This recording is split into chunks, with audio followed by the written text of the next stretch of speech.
This coffee break with police experts is sponsored by TRACA. Law enforcement agencies trust TRACA for secure, efficient, key and asset management systems that easily integrate with other security platforms. Ensure your agency's assets, including weapons and fleet vehicles, are protected and monitored 24/7. Visit us at IACP in Boston to see our solutions in action or visit traca.com.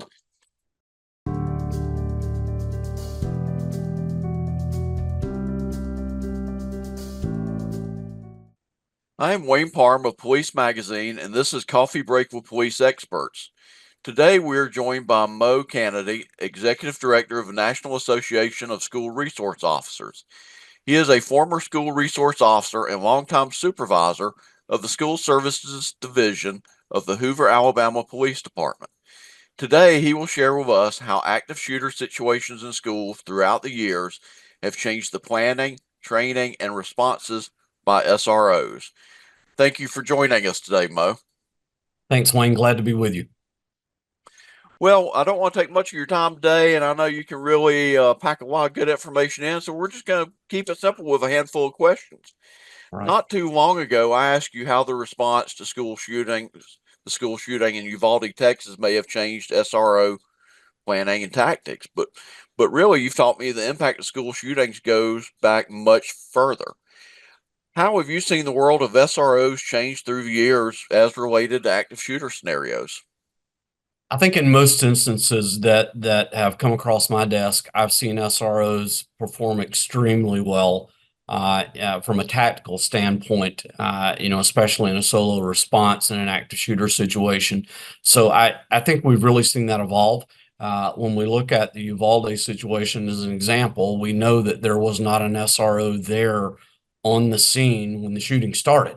So it's really hard to kind of compare the situation without an SRO there. But certainly we've seen it evolve in a big way since the late 90s. Well, I know back in the day of Columbine, you were already working in an SRO capacity. What was that like? Of course, not with that school district, but what was that like for SROs witnessing and experiencing Columbine? How did that change things? Wayne, like you say, I was an SRO in Hoover, Alabama on the day that the Columbine massacre happened, and those changes began to occur that very afternoon when our SRO unit to a person decided, if that happens in my school, I can't wait. I've got to go find the shooter. I have to end this. And so we came to grips with that within hours after the Columbine massacre. And again, I think as in the last 25 years, that has been the theme for most SROs, that we want training in how to respond in a solo situation as tactically sound as possible to stop this. Well, of course, we had the recent shooting in Winder, Georgia at Appalachia High School, and we had SRO intervention in that case stop the shooter. Um, I just wanted to hear your thoughts on that.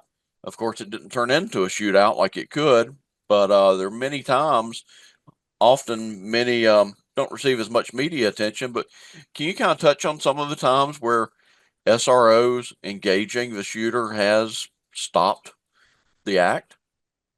Yeah, absolutely. And coming out of Georgia, everything we're hearing about that situation so far certainly does lean toward the SRO intervening and stopping it, which is, what we should be doing as SROs. And I think when we look all the way back to, several different circumstances, especially in 2018, just really in the shadow of the Marjory Stoneman Douglas massacre, which was a massive failure on an SRO level.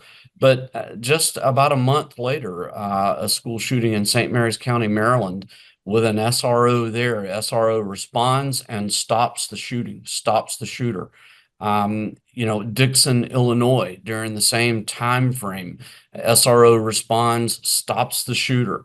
You can go all the way back to Southern California in 2001. There in San Diego County, where an SRO hears gunfire, chases down the shooter, and stops it. So there are many accounts, again, of SROs really attacking that problem, not waiting, but hearing the gunfire and realizing I have to do something or lives are going to be lost and injuries are going to occur. Now, are there cases when the SRO ends the scenario, does it always involve with an exchange of gunfire with the suspect, or in some cases, does just the SRO intervention end the situation? Yeah, it doesn't always end in gunfire. There was a situation in that same year where an SRO by the name of Jimmy Long in Florida stopped an active shooter, took him into custody, was able to, through his presence, stop him and take him into custody. And sometimes, Wayne, a couple of times in a couple of cases, the SRO has made it to the suspect realizes it's over and commits suicide. So that brings it to an end as well. So yeah, sometimes it is the SRO presence, and it sounds like, again, that's going to be the case in Georgia, where the presence of the SRO ended the situation. Well, given what the SROs may have to face, and how do you think they should be armed? How should they be equipped to serve in that SRO role? We have kind of a three-pronged description of what an SRO should be.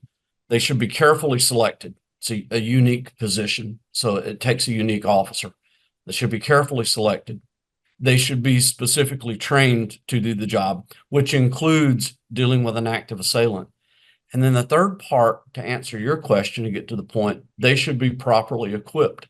And Wayne, quite frankly, when we talk about SROs, and um, we know that the circumstance is that most SROs work for the local law enforcement agency, either the local police department or the sheriff's office.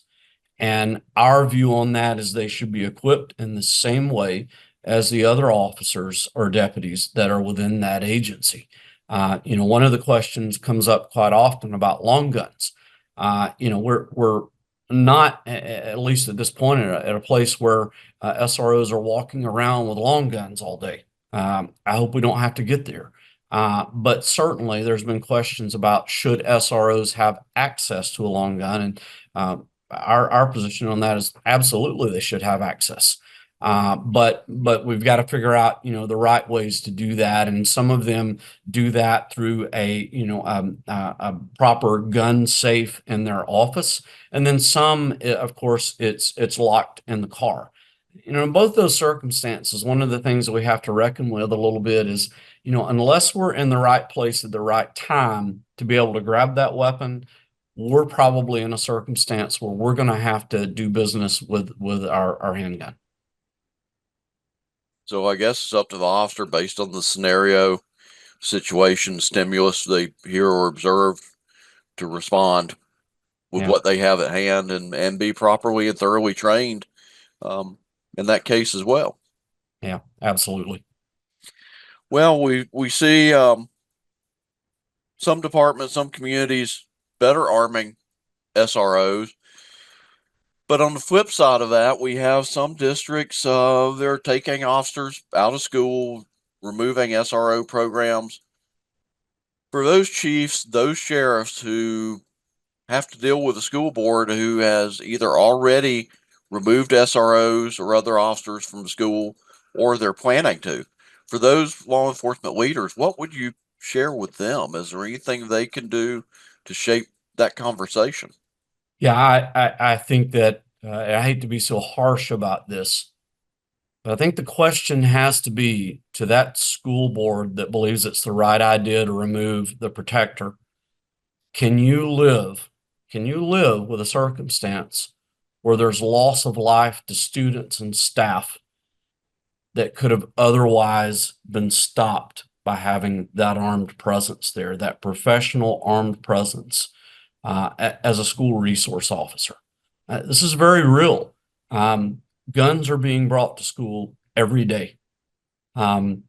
there was a school district in Colorado that in 2020 followed the knee-jerk reaction of about 32 other large school districts and removed the SROs, no questions asked.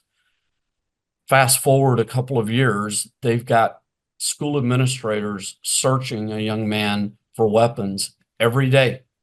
Every day. They won't let him in the school until they've searched him for weapons. Well, on one given day, they're conducting the search. He has a weapon and he shoots both of them. That circumstance, and of course, that school district now has reversed course and brought officers back into the school. We don't need this pendulum swing back and forth. SROs are a fantastic, when they're carefully selected and specifically trained and properly equipped, they're a fantastic representation of the department and the community as a whole. They bring an element of community-based policing into that school environment. And they also bring the element of being there to help protect the school, especially in the event of an active assailant. You know, a lot of times they are part of that sheriff's department, that police department. Sometimes they're school district police officers. Yeah. What would you recommend in terms of SROs training and scenarios with multi agencies? That's even a bigger issue, because, you know, if you look just at the Uvalde situation, you don't have to look that far. When there is a shooting at a school, it's not just the local agency that responds. I think most of us know that. It's the sheriff's office, it's the bordering departments, the other jurisdictions that are responding. And so, yeah, it does become a multi-agency response, certainly in terms of backup. And so it is important, especially during the summertime. And this has to happen at the command level, at the chief and sheriff level, that there is a coordinated training effort during the summer around potential active assailant events in school, or during the fall break or winter break, or whenever they can do it.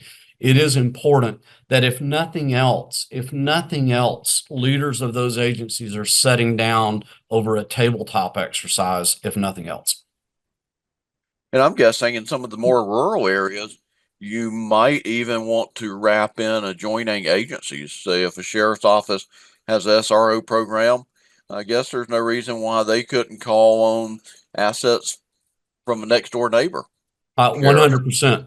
100%. Yeah, it's you know, a lot of times those situations become kind of an all hands on deck situation. Even once the threat is contained, there's still a security element that has to be in place for a little while. So it's, you know, that whole, when you begin that recovery process after the threat is ended, there's still a need for a level of security. Definitely. You know, within a noble profession, the ones that jump in and protect the kids, that's kind of a different level. What made you love being an SRO so much? You know, it was one of those things, and I tell the story in our training. I didn't know I wanted to be an SRO. I was a crime scene investigator. Loved what I was doing. Had a forensic science major. That was what I was going to do my entire career. And basically, they needed a sergeant for kind of this new unit that was being formed between 98 and 99. And I kind of got tapped. I was a junior sergeant, and came in not sure how to feel about this situation. But after about 6 weeks, it was kind of one of those things of I knew that I was exactly where I was supposed to be, and I absolutely loved it. Wish I could have done it my entire career. Well, hopefully we have others feel the same way and follow a similar career path and really stick to it. Well, Mo, you know, thank you again for sharing your expertise on this topic and with our readers at Police Magazine during Coffee Break with Police Experts. You always bring so much insight and knowledge to the table. We really appreciate you joining us today.